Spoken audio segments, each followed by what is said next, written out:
Fannoo gooftaa keenya fayyisaa keenya Yesuus Kiristoos nageenyaa sadii mallatteeffannu maqaa Abbaa kan Ilmaa kan Hafuura Qulqulluu Waaqayyo tokkoome.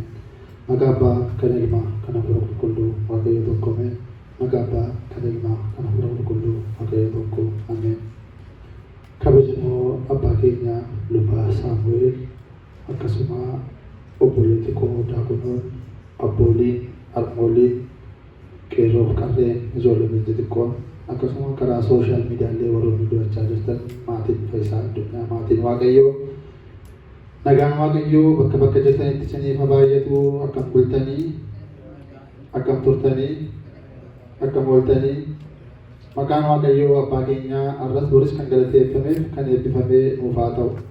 Akkasuma maqaa isaa waamnee maqaa ishee kan hin daganne haadha Waaqayyoo dubaroo Maariyaam kan galateeffamteef kan eebbifamtee nuuf haa taatu.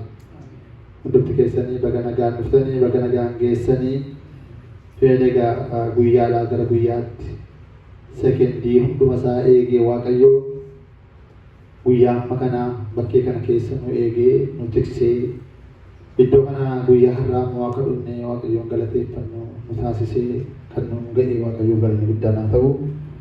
Egaa mana kootti yeroo walitti qabamtan ani si gidduun jira jedhe Waaqayyoo bakka walitti qabamtanitti nu gidduu jira.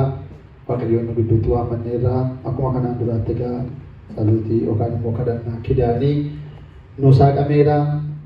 Amma kanatti aansuudhaan faarfannaa tokko mana keessaa faarfannee faarfattoonnis qophaa'anii jiru fakkaataarra gara isaanitti dabarrachuudha. Faarfannaa galata Waaqayyoo kan jedhu faarsuudhaan maqaa Abbaa Ilmaa Hafuura Qulqulluu Sada Waaqa tokkootti amannee.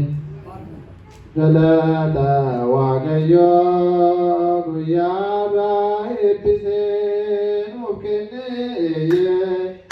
Galata Waaqayyoo guyyaarraa eebbisee nuuf kennee.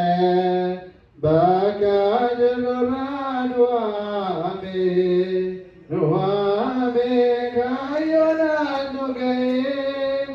Bakka jirurraa nu waame kaayyoodhaan nu ga'e. Bakka jirurraa nu waame kaayyoodhaan nu ga'e. Bakka jirurraa nu waame kaayyoodhaan nu ga'e. Galata Waaqayyoo guyyaarraa eebbisee nuuf kennee. Galata Waaqayyoo guyyaarraa eebbisee nuuf kennee. Bakka jirurraa nu waame kaayyoodhaan nu ga'e. Bakka jirurraa nu waame kaayyoodhaan nu ga'e. Bakka jirurraa nu waame kaayyoodhaan nu ga'e. Bakka jirurraa nu waame kaayyoodhaan nu ga'e. Galata Waaqayyoo guyyaarraa eebbisee nuuf kennee. Guyyaa